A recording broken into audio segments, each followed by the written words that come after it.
안녕하십니까? 잠시 일상의 소음에서 벗어나 우리 영혼의 가장 깊은 곳을 향한 여정을 함께 떠나볼 시간입니다. 오늘 우리가 나눌 이야기가 여러분의 마음에 잠들어 있던 거인을 깨우는 작은 불씨가 되기를 소망합니다. 이야기가 여러분의 마음에 깊은 울림을 준다면 구독과 좋아요를 통해 그 울림을 다른 이들에게도 전해주시는 것은 어떨까요?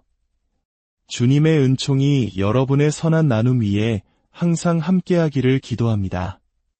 자, 이제 시작하겠습니다. 저는 제 인생의 첫 24년 동안 평균 이하의 삶을 살았습니다. 이제 50살이 되었으니 꽤 오랜 시간 전의 이야기지요. 돌이켜보면 이 세상에서 가장 지치고 소모적인 것이 무엇이었는지 이제는 확실히 압니다. 그것은 바로 평범함 그 자체에 머무르는 것이었습니다. 세상에서 가장 힘든 일은 더 나아지고 싶은 의지가 없는 사람을 일깨우려 노력하는 것입니다.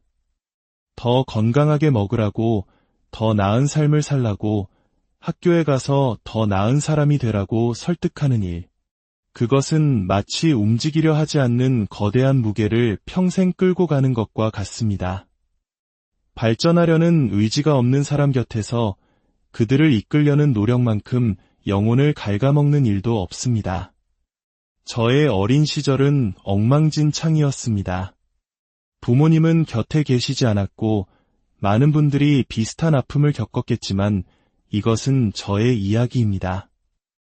저는 그 불안과 결핍을 이겨내기 위해 한 가지 방법을 택했습니다.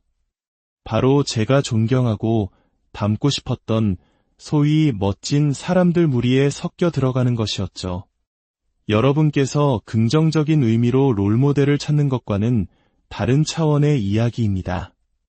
저는 그저 살아남기 위해 발버둥 쳤습니다.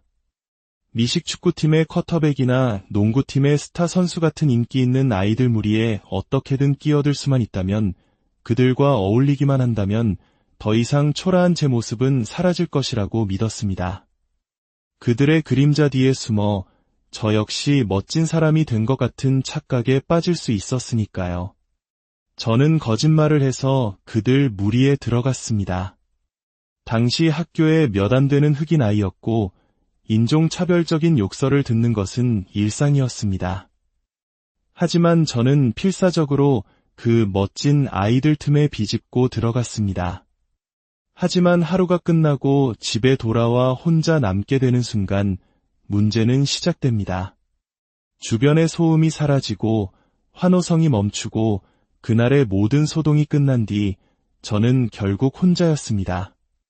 그 순간 제 마음속 깊은 곳에서는 여전히 상처받고 멸시받던 어린아이가 울고 있었습니다. 아무리 멋진 사람들과 어울린다 해도 제 안에 있는 진실은 결코 사라지지 않았습니다. 만약 당신이 당신의 영혼 깊은 곳, 당신의 심장, 당신의 마음 속에 있는 근본적인 문제를 해결하지 못한다면 당신은 영원히 거짓말쟁이로, 이선자로, 초라한 존재로 살아갈 운명에 처하게 됩니다.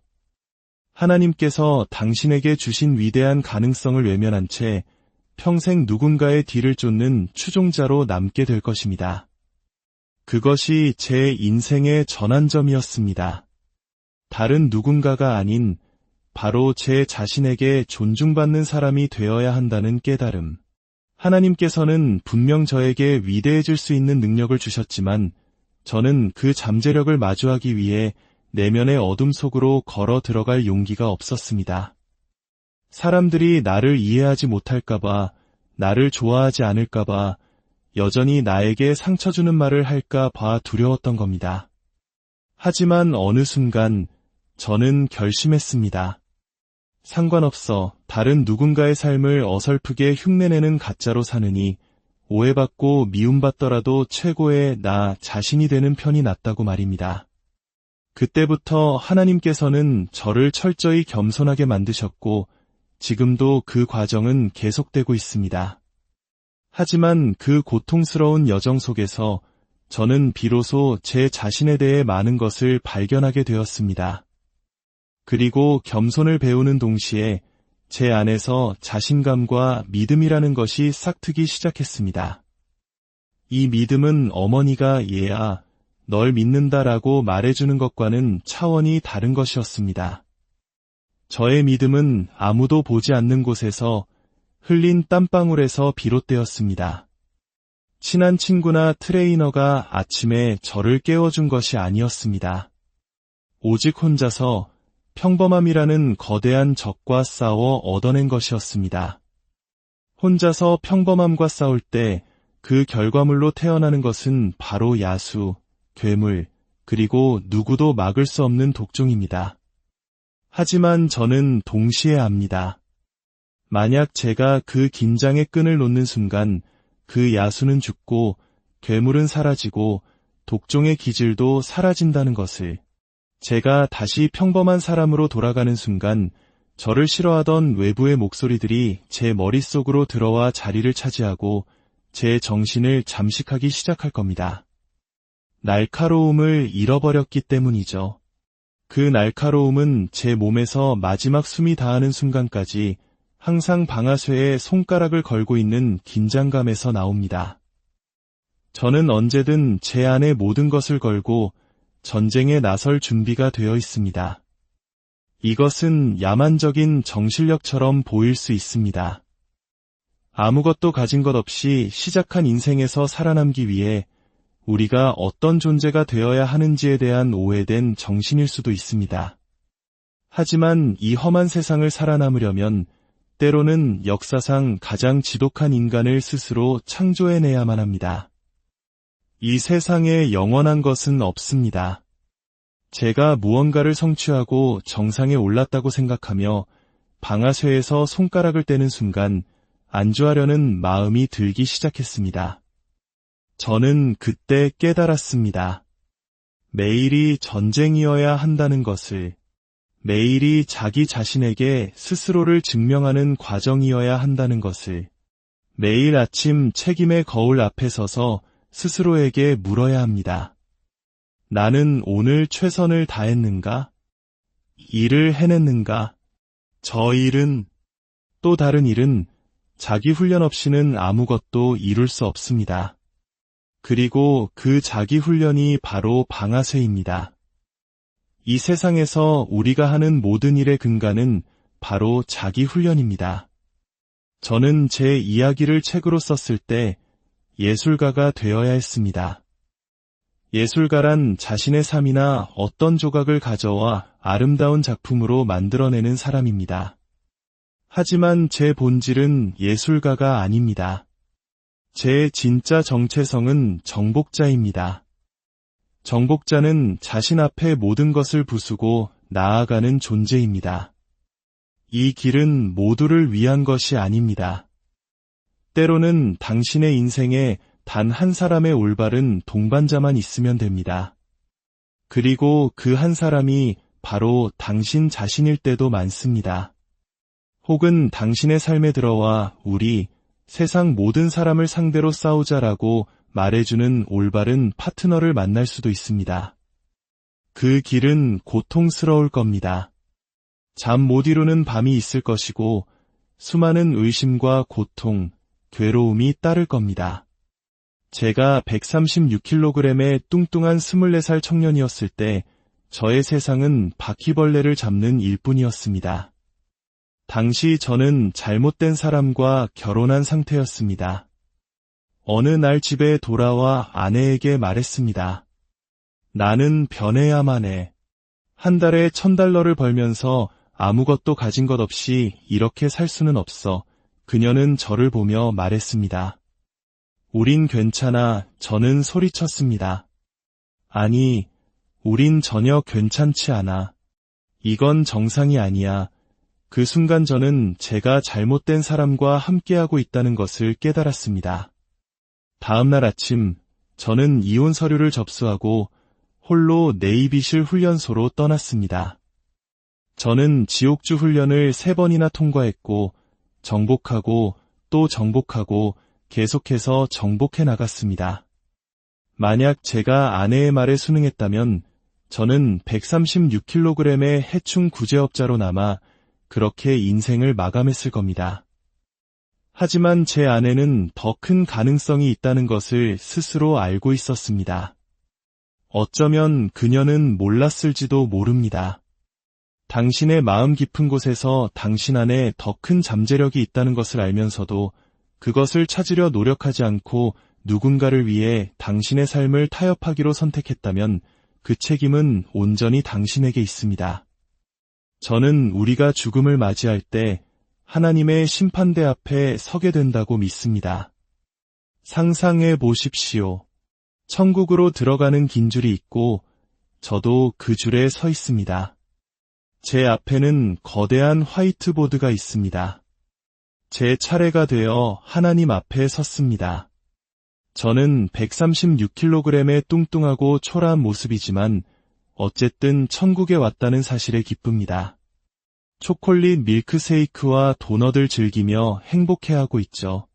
그때 하나님께서 화이트보드를 뒤집어 보여주십니다.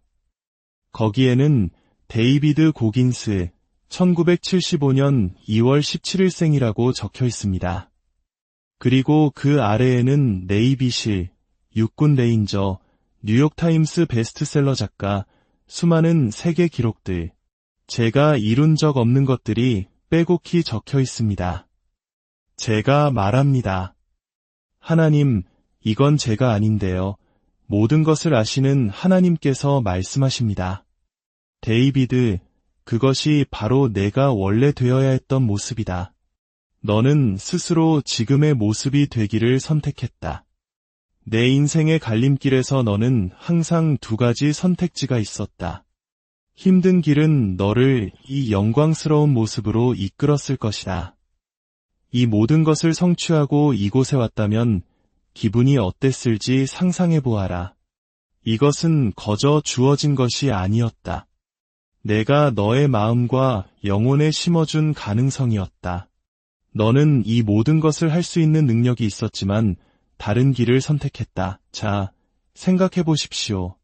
저는 과연 천국에 있는 걸까요? 아니면 지옥에 있는 걸까요? 이제 제가 더 좋아하는 버전을 이야기해 보겠습니다. 똑같은 상황입니다. 제가 하나님 앞에 섭니다. 하지만 이번에는 밀크세이크도 도넛도 없습니다. 어쩌면 물 한 잔 정도는 있겠지요. 저는 천국까지 달려왔기 때문입니다. 땀에 젖은 채로 그러나 당당하게 하나님과 눈을 맞춥니다. 저는 제가 무엇을 했는지 압니다. 저는 제가 가진 모든 것을 쏟아부었습니다. 하나님께서 저에게 주신 모든 시험은 고통스러웠고 피를 흘리게 했지만 저는 해냈습니다. 저는 제가 해냈다는 것을 압니다. 하나님께서 화이트보드를 뒤집으실 때 저는 쳐다보지도 않습니다. 제가 모든 것을 해냈다는 것을 알기 때문입니다. 이것은 자만이 아닙니다. 하나님 앞에서 오만한 태도를 보이는 것이 아닙니다. 저는 그저 제가 겪은 시험과 그 과정 속에서 항상 하나님과 함께했다는 진실을 알고 있을 뿐입니다. 그런데 이상한 점이 있습니다. 세상에서 가장 명필인 하나님의 글씨체로 쓰인 화이트보드 맨 끝에 무언가 휘갈겨 쓴 글씨가 보입니다. 제가 묻습니다. 하나님, 저건 무엇입니까? 하나님께서 저를 보며 말씀하십니다. 나는 모든 것을 알지만 내가 어떤 인간으로 성장할지는 나조차도 알지 못했다. 저 휘갈겨 쓴 부분은 나조차도 내가 해낼 수 있을 거라고는 상상도 못했던 것들이다. 이것이 바로 저의 비전입니다. 이것이 제가 제 자신과 나누는 대화입니다. 그래서 사람들이 저를 떠나고 싶어 할 때, 제 곁에 있고 싶어 하지 않을 때, 저는 조금도 신경 쓰지 않습니다. 저에게 중요한 것은 오직 하나, 제가 천국에 도착했을 때 하나님과 나누게 될 대화뿐입니다. 저는 그 대화가 방금 상상했던 것과 같기를 바랍니다. 저는 사람들에게 증명할 것이 아무것도 없습니다. 이 세상 그 누구에게도 증명할 것이 없습니다. 오직 하나님과 제 자신에게만 증명하면 됩니다. 그렇기에 제 삶의 마지막 날 제가 완전히 지치고 상처 입고 수술 자국으로 가득하고 너덜너덜해진 몸을 이끌고 죽지 않는다면 그것은 제가 너무 일찍 포기했다는 뜻일 겁니다. 저는 제 인생에 그런 후회를 남기고 싶지 않습니다. 아마 아무도 이런 저를 이해하지 못할 겁니다. 그럴 필요도 없습니다. 하지만 여러분이 이 정신의 20%만이라도 가져갈 수 있다면 여러분은 인생에서 성공할 것입니다. 오해받을 수도 있습니다. 제 모든 것을 따라 하지는 마십시오. 그저 작은 부분이라도 당신의 삶에 적용해 보십시오. 얼마나 멀리 나아갈 수 있는지 스스로 보게 될 것입니다.